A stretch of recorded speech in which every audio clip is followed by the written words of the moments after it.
program who are studying a streetcar named Desire. I wanted to go through the first scene with you just to cover a couple of things. I'm going to do a bit of a closed reading, so sorry this video might be a bit long.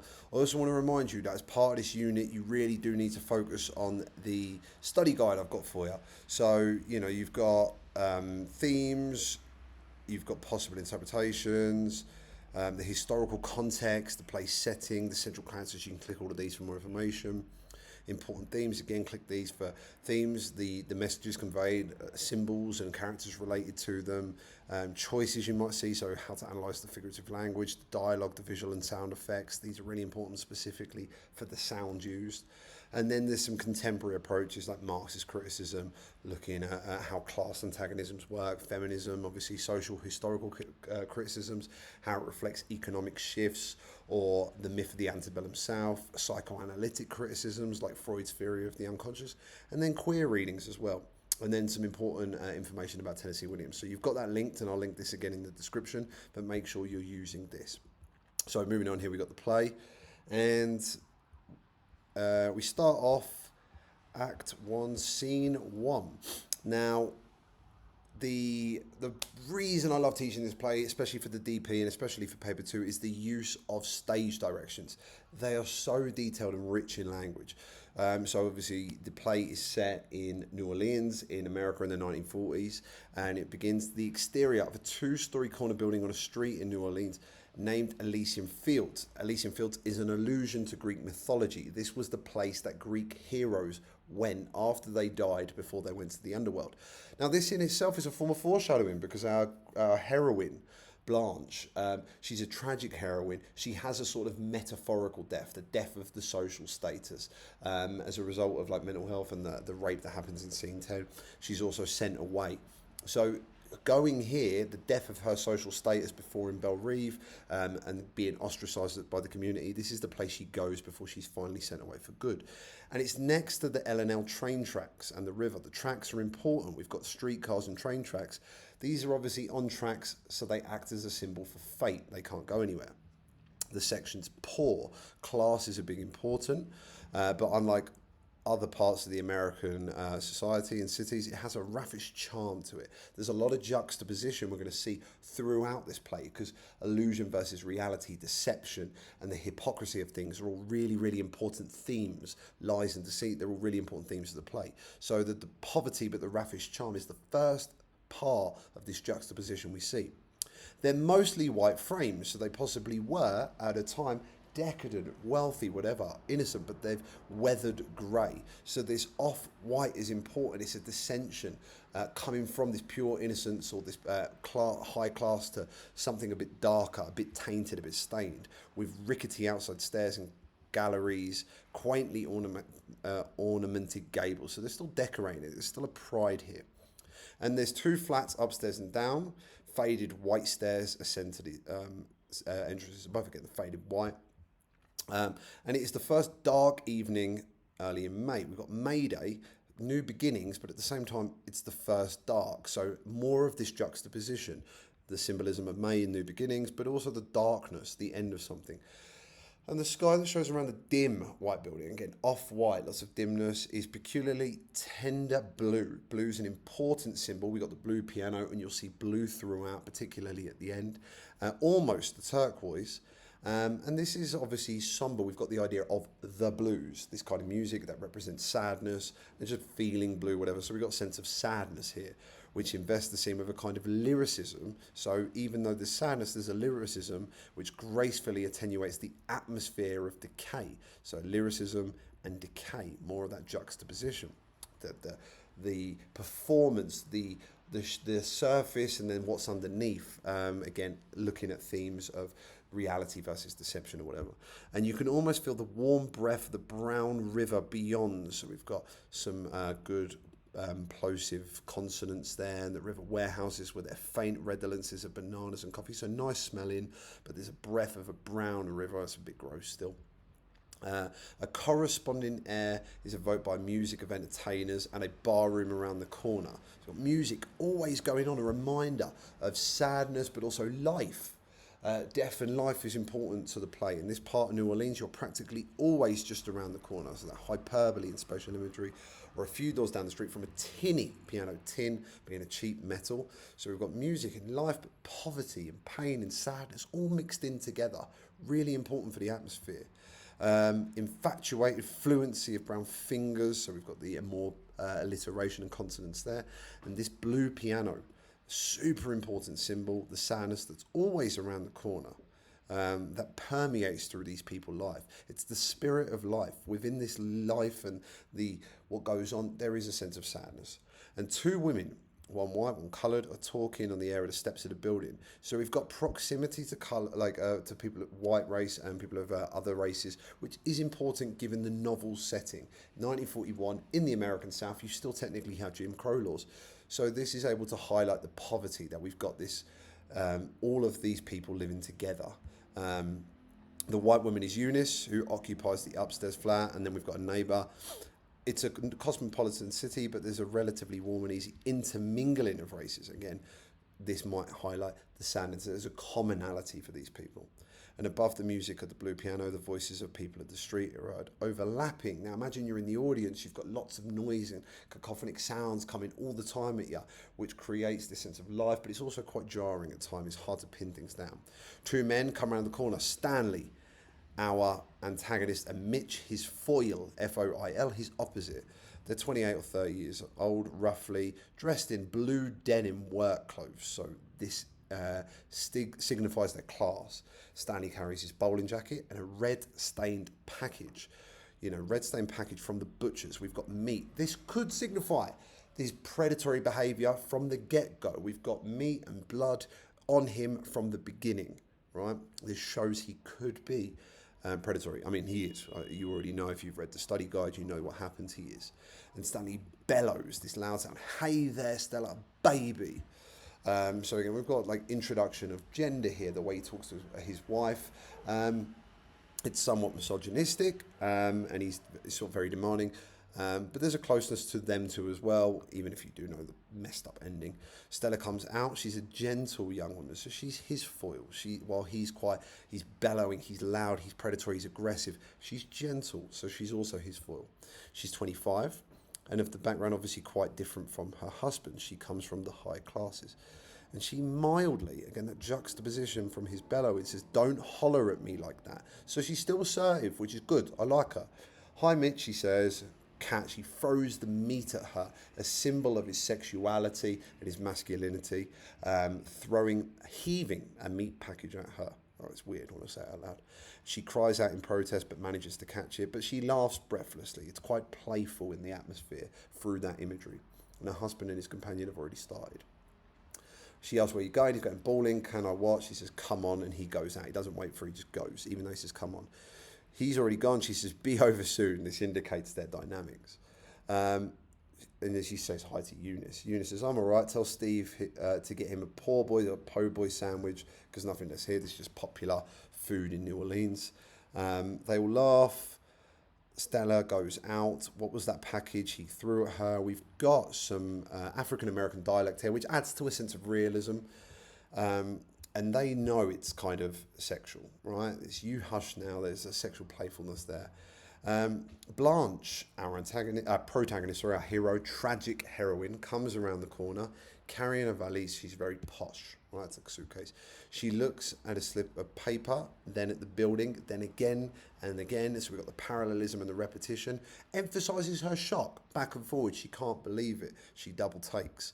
The expression is one of shocked disbelief. It's just said that for me. And her appearance is incongruous to the setting. She's out of place. Again, she comes from a high class background. She's not wealthy. She's lost everything, but she is of high class. She's wearing a white suit with a fluffy body. It's the white, obviously signifying maybe her innocence, her class, the fact she's not tainted, even though in reality, she has been socially ostracized for her sexuality. Obviously, there's gendered themes there, but one of the big things is this deception and the lies and the hypocrisy. She's wearing a necklace and earrings of pearl, white gloves, hat, so lots of wealth. She's showing it off. It's very performative. Again, really important to the themes. She's about 5 years older than Stella, so she's 30. She has a delicate beauty, but she must avoid the strong light. She's delicate, like a moth. Yeah, she's easily damaged, but she's attracted to bright things. She's attracted to wealth, maybe, whatever. But these attractions, think about moths, they fly towards the flame, this kills them. So she's attracted to these things, but they're going to lead to her destruction. Desire, destruction, really, really important here. But the delicacy as well, think about that. He says, what's the matter, honey, to Blanche? Are you lost? She's got a faintly hysterical humour. Hysterical, bit dodgy, comes from the Greek word, I can't think now, but it means, hysteria means uterus in Greek, because it's something that we would often use historically to talk about women. And they told me to take a streetcar named Desire. Hey, it's the name of the play. And then transfer to one called Cemeteries. Desire, sex, cemeteries, death. Sex and death. That desire can lead to destruction. This is the big theme of the book. That's where you are now. You're in Elysian Fields. At Elysian Fields, yep, this is it. They mustn't have understood what number I wanted. The M dashes here might signify the pauses. The disbelief again, added to by the ellipses. What number are you looking for? Dropping the G signifies class. She wearily refers to a slip of paper, 632. Maybe there's some symbolism there, I don't know, Google it. You don't have to look no further. I'm looking for my sister, Stella Du Bois. I mean, Stanley Kowalski. That's the party. You just did miss her, though. Can this be at home? Again, shock, M dashes rhetorical questions. And she's basically saying, yeah, she's out. That's where she's at, watching her husband bowl. The passivity there. Stella's doing nothing. She's watching her husband. You want to leave your suitcase here. Of course, Blanche doesn't trust her because class antagonisms are a big, important theme of the play. Eunice is like, she wasn't expecting you, know it's not tonight. Why don't you just go in and make yourself at home? How could I do that? We own this place, so I can let you in. So there's a kind of shock there again. The differences. Look how close, open, and warm and friendly these people are. But she's a bit shocked. She's more reserved because this is reflective of class statuses, particularly the idea of the antebellum South and the high society expectations we put on people. She gets up, a light goes on behind, turning it light blue. Again, this idea of soundness, the blueness, important symbol. Blanche slowly follows her into the downstairs flat. It's dim as the interior is lighted. There's two rooms. They're not clearly defined. The proximity of these people as the play goes on is really, really important because it creates conflict. But it also acts as a microcosm for American society. Microcosm being the small version of the big. These people are now where they once were massively separated through class structures because of post-World War I economics and even early World War II economics. Things have become a bit more mixed, also post-depression. So you've got more industry, you've got the death of the southern bourgeois because of the Civil War, and there's no slavery, so their economy's messed up. And we've got this close proximity now between a new emerging middle class and the death of the American southern bourgeois agricultural class. The one first entered is primarily a kitchen, but contains a folding bed to be used by Blanche. This foreshadows that she will stay there. The room beyond this is a bathroom. Off this is a narrow door to the bathroom. So again, close proximity. That imagery is really important. Stage directions are great. It's sort of messed up, but when it's clean, it looks real sweet. Is it? Blanche is kind of mean. If you were a Marxist critic, maybe you read Blanche as the antagonist. She could be seen through that lens. Not if we're looking at gender, I don't think. But through the lens of class, she could be seen as the antagonist. She comes in, she's rude, she's disruptive. Okay, and when she represents the American upper class and the treatment and the criticisms and the conflict aimed at the lower classes, the disdain there, even though she's lost all her money. I think, so you're Stella's sister, yes, wanting to get rid of her. Like that important stage direction there, it indicates like just how uncomfortable she is around this class. Thanks for letting me in. Bonada. This is important again, as the Mexicans say. This indicates a proximity to different people. Again, might be an indication of poverty as well, and cosmopolitanism. And again, when we look at the American economics, the blending, the melting pot that we're starting to see emerge, this is obviously as well important because Stanley's of Polish descent, even though Blanche is quite critical of that. She said, you taught school. Taught, indicating the past tense. She already knows she's lost her job. And you're from Mississippi. She showed me a picture of your home place, the plantation. Plantation, old slavery farming property called Belle Reve, French for beautiful dream. Now, perhaps it's a dream because it no longer exists. She's woken from it, but also maybe because it's a criticism of the idea of the high class, decent people, antebellum American South. In reality, it wasn't a nice place, but American Southern literature always played the American South as being high culture, when in reality it was quite a violent place that had slavery, obviously. A great big place with white columns, yes. If you will excuse me, I'm about to drop, and then she tries to kick around. I'd like to be left alone. Eunice is offended by this. I didn't mean to be rude, but... And there we go. So Blanche sits in a chair, very stiffly, with her shoulders slightly hunched and her legs pressed together on her hands, clutching at her chest as if she was quite cold. She's not cold, it's as if she was cold. So she's obviously feeling stressed. These are some of the early indications of her mental health. After a while, the blind look goes out of her eyes. Yeah, again, an indication of her mental health. And she begins to look slowly around. A cat screeches. That jarring sound when you're in the audience, to include something like that, breaks everything that's going on. It wakes her into a startled gesture, but it's quite jarring and uncomfortable, and it's a reminder of where she is. And then suddenly she notices, in a half-open closet, some alcohol, whiskey. She springs up to cross it, right? She goes for this alcohol straight away. Does it to calm her nerves. She has alcohol issues, right? Notice this is the first thing she does when she goes home. She springs for a whiskey bottle. And she pours half a tumbler, this is a lot, and tosses it down. The fact she tosses it shows this is a regular thing. And she carefully replaces the bottle, because she knows it's bad, and washes out the tumbler. Then she resumes her seat.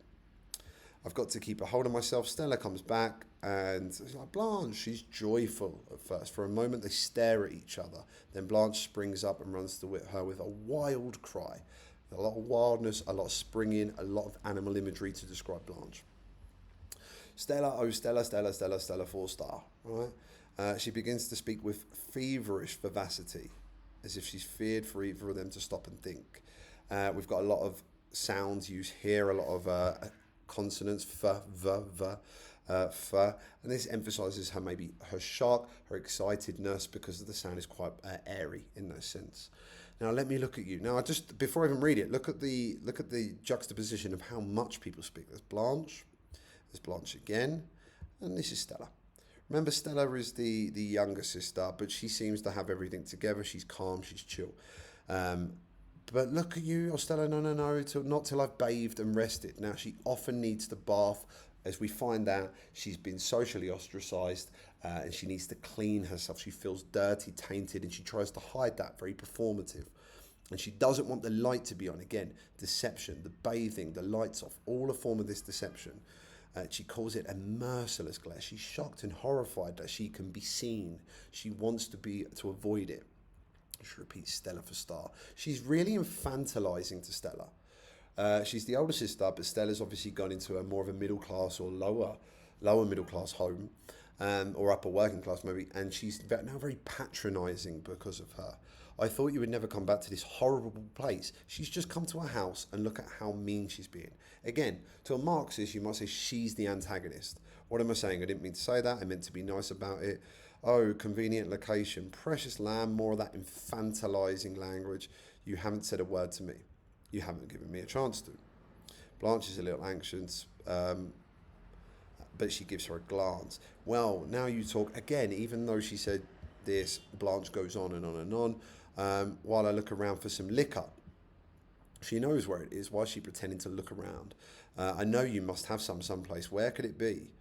She's already had it. Again, an indication of the lies, the deception, the hypocrisy, and the appearances versus deception. She rushes to the closet, removes the bottle. She rushes. She needs it. She's shaking. This is the alcoholism, maybe. The bottle nearly slips from her grasp. Blanche, you sit down and let me pour you the drinks. I don't know what we've got to mix it with. Maybe Coke. Now, historically, women would have to mix their drink. It would be expected for them. But Blanche is like, no, not tonight. I don't need any mixer, right? Again, I just want it straight. Maybe I'll have some water to wash it down with, but I just want it straight. Again, an indication of her alcoholism. She actually will say later, I'm not a big drinker, blah, blah, blah. Again, more lies. Excuse me. She's like, just water. Don't you get worried. Your sister hasn't turned into a drunkard. Lol, we know she has. That dramatic irony. You sit down, explain the place to me. What are you doing in a place like this? More of that criticism. I'm not going to be hypocritical. You really, really are. Okay, super important as a protagonist to analyze these kind of things. I'm not going to be critical. Never, never, never in my worst dreams could I picture. Only Poe, Edgar Allan Poe, the horror writer, could write about your house.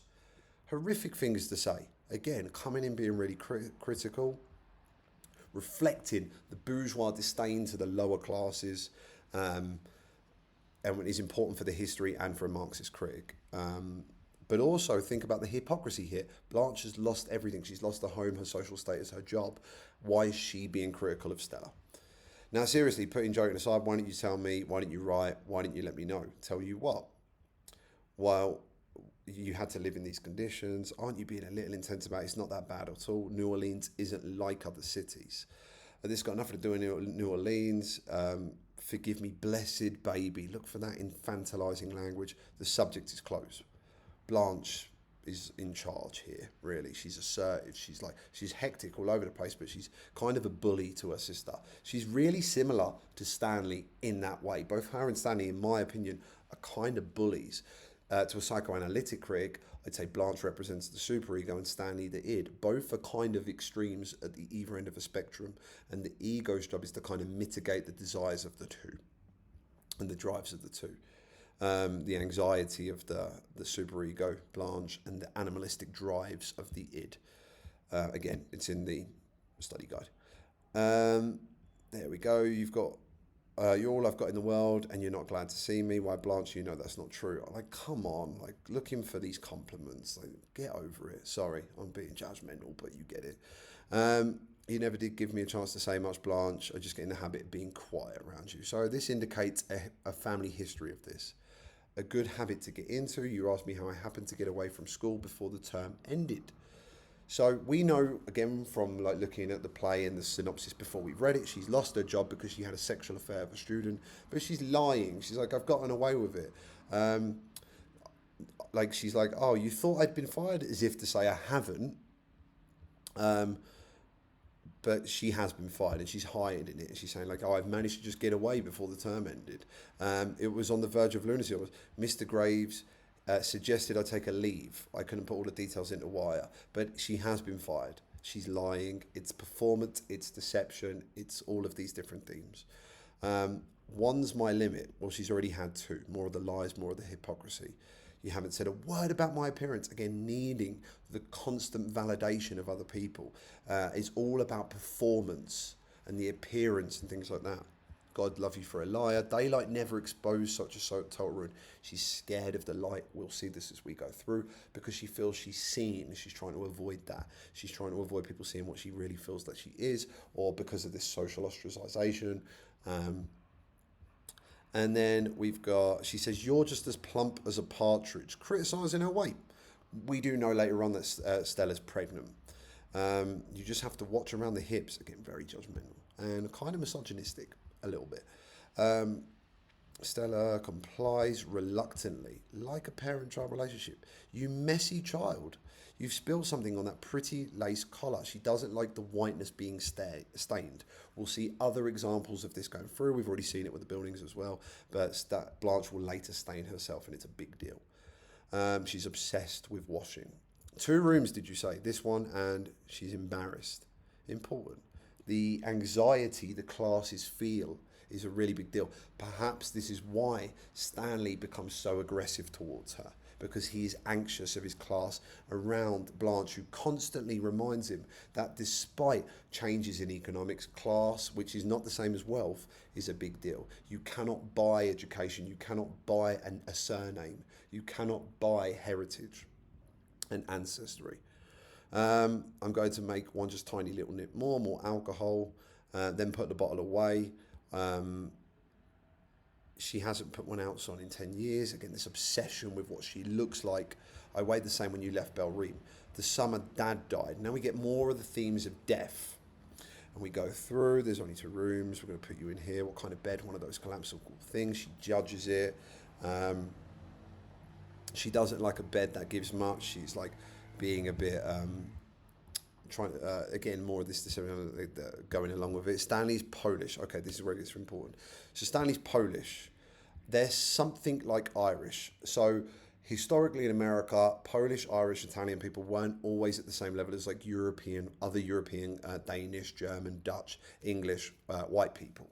It's only sort of post-slavery and during the early civil rights as well, when African Americans and Black Americans were trying to sort of unify and include in some of these groups, that they were like, okay, we need to use this as a means to basically squash any unionization of just lower class people in general, or people who are marginalized in general. But historically, they were Polish, Irish, Italians, they were marginalized. But in this part of American history, they're really starting to establish themselves. And so the more conservative, that traditional Blanche still doesn't like it, and she's still quite racist towards Stanley of Polish descent. Very racist, in fact. She bought nice clothes to meet your lovely friends in. I'm afraid you won't think they're lovely. What are they like? They're Stanley's friends. Polak. So this is a slur against Polish people. It tells us a lot about Blanche, her conservatism. Again, from the antebellum South, obviously a little bit racist, right? Of that part of history. Yeah, a little bit racist. They're a mixed lot, heterogeneous types. Yes, all right. So there's mixing. She doesn't really... Blanche isn't really going to like this. Again, it represents the opposite of the American South. I bought some nice clothes, I wear them. I guess you'll say I'll put you up in a hotel, but I'm not going to. I want to be near you. We do know she's got no money. She couldn't afford it. I'm not very well. Her voice drops and looks frightened. This all seems very performative. She seems to be happy. I'm not very well, and then she changes. You seem a little nervous. Will Stanley like me?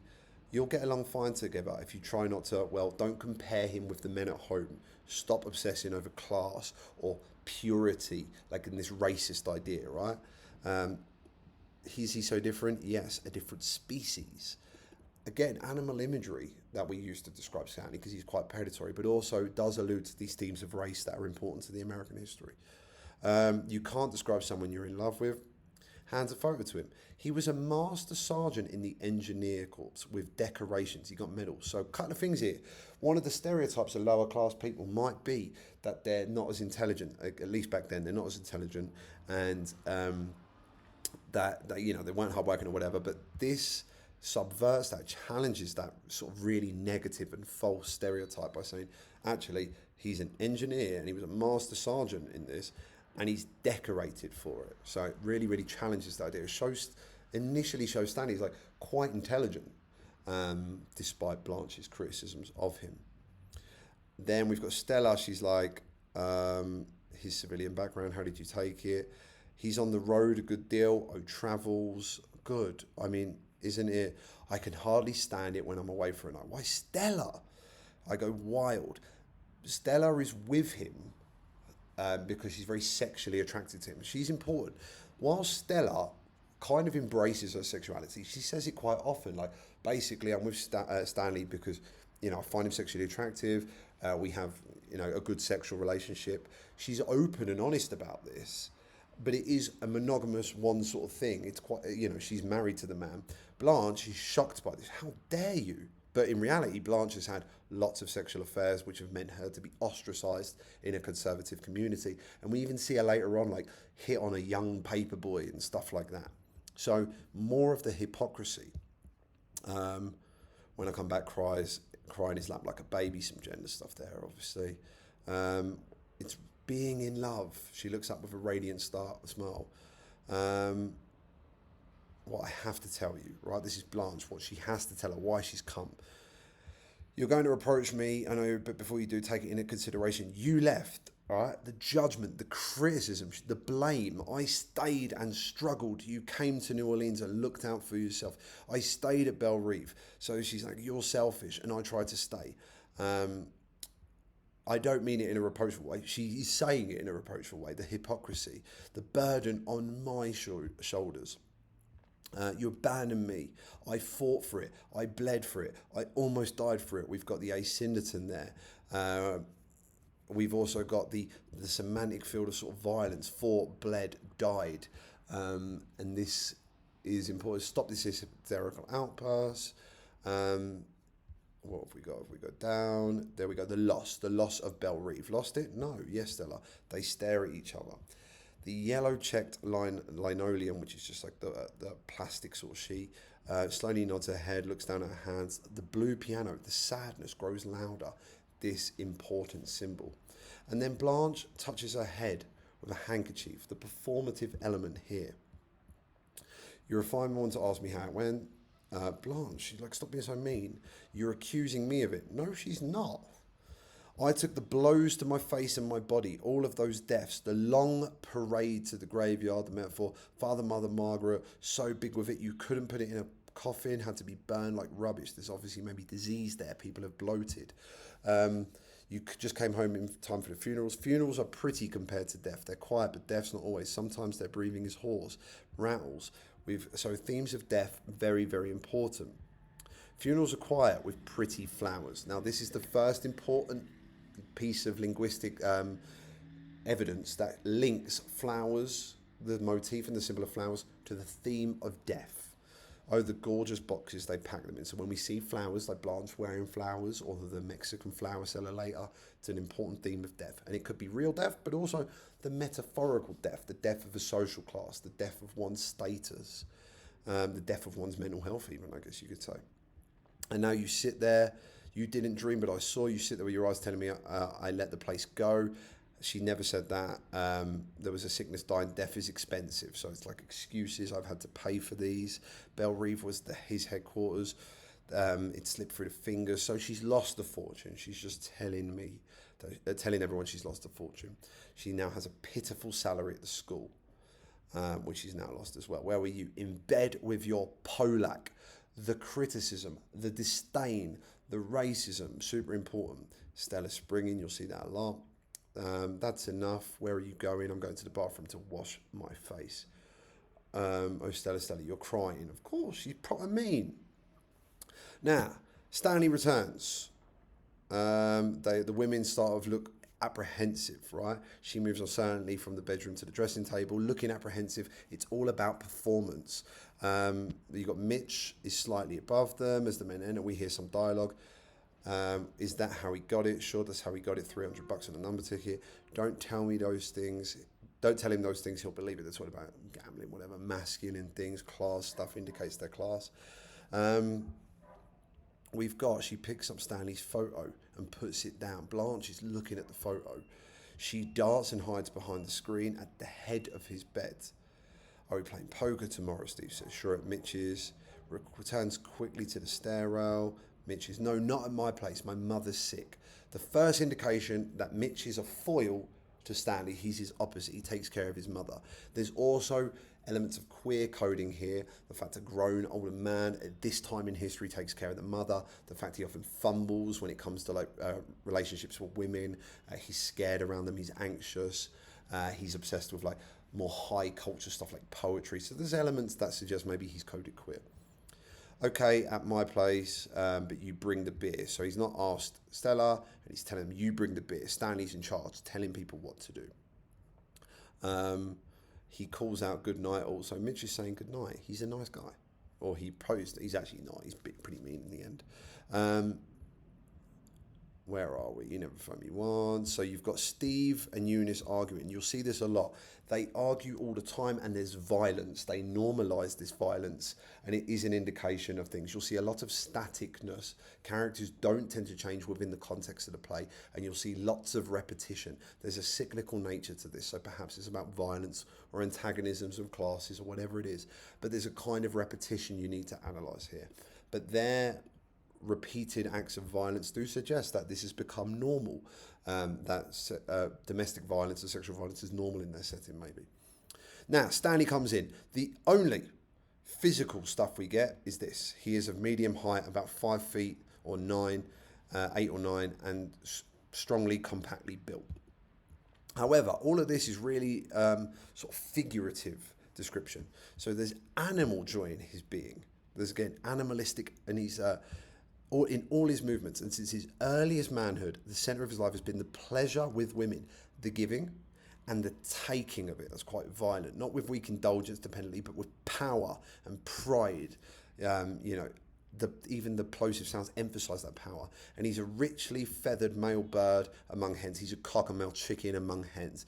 He's powerful, whatever, and he stands out. And he takes what he wants. Branching out from this complete and satisfying centre are all the auxiliary channels of his life, such as heartiness for men, appreciation of rough humour, his love of a good drink and food and games, his car, his radio, everything that bears the emblem of gaudy seabearer, of masculinity as well. This is a synditum. The conjunctions you do see are here, but they're within the same like concept, good drink and food and games. So here we've got some polysyndeton emphasizing excess, but the rest of it is asyndeton. Perhaps there's only room for the masculinity, just like the conjunctions have been taken away. Anything that's not masculine has been taken away. And he sizes women up at a glance with sexual classifications, crude, dirty images in his mind, determining the way he smiles at them. Look at him grin, especially at the end of the play in scene 10 when he rapes Blanche. When he grins at women, he's sizing them up, thinking of them sexually. You must be Stanley. I'm Blanche, drawing involuntary back from his stare. Stella's sister. Yes. Hello. Where's the little woman in the bathroom? I didn't know you were coming in town. Where are you from, Blanche? I live in Laurel. She's been kicked out of there. So a first lie. He's crossed the closet and removed the whiskey. The first thing he does when coming home is the first thing Blanche does. There's parallels there. In Laurel, huh? Yeah, in Laurel, that's right. Not in my territory. Liquor goes fast in hot weather. Acknowledging and looking to see like, oh yeah, you've drunk my alcohol. Have a shot? No, I rarely touch it. Another lie.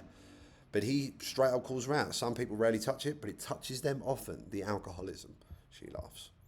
My clothes are sticking to me. Do you mind if I make myself comfortable? And he takes his shirt off. He doesn't wait for a reply. He just does it. She's like, please do. You know, she's just being polite, or because she is a very sexually driven woman, and this often leads to her downfall, maybe she is also being sexual with him. Be comfortable is my motto. It's mine too. There's definitely some flirting. It's hard to stay looking fresh. I haven't washed or even powdered my face. And here you are again. It's a bit flirty. There's some sexual tension there. You know, you can catch colds sitting in a damp things, especially when you've been exercising hard, like bowling is. Lol. There's that sort of coquettishness there as well. You're a teacher, aren't you? Yes. No, she's not. What do you teach? English. No, she doesn't. I've never got an English student. How long have you been here? I don't know. You're going to shack up here. I thought I would if it's not convenient for you all. Yeah, she doesn't really give him a choice. Traveling wears me out. Again, both of these people are like looking for validation. Both of them are like, oh my God, woe is me. Can you it's really, really hard. Both of them are quite similar. Well, take it easy.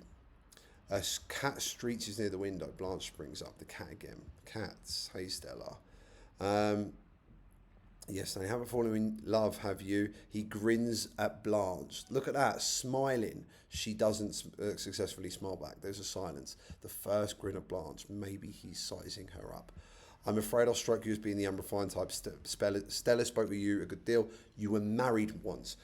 It is revealed she was married. Her husband was found in bed with another man. Doesn't say any more than that, just in the room with another man. There's other ways she talks about her husband that might also imply he was more effeminate. And again, her husband is coded queer.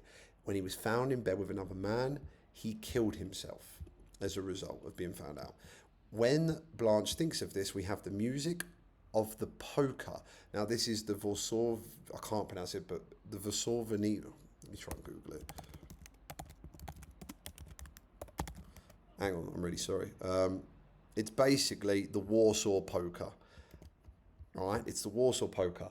And this is a reminder of her husband's death, the death of her, the beginning, the catalyst for her downfall. But it's a Warsaw Polka. Warsaw is from Poland. This music is from Poland. Is there a connection there between that and Stanley? I don't know. But this music is a symbol of her, her memories, her downfall, and the beginning of her, destruction and her mental health. No one else can hear it. Only we and Blanche can hear it. So it's really, really important auditory imagery in the play that only us and Blanche can hear. The boy, she calls him the boy all the time. died. And she sits down, I'm afraid I'm going to be sick.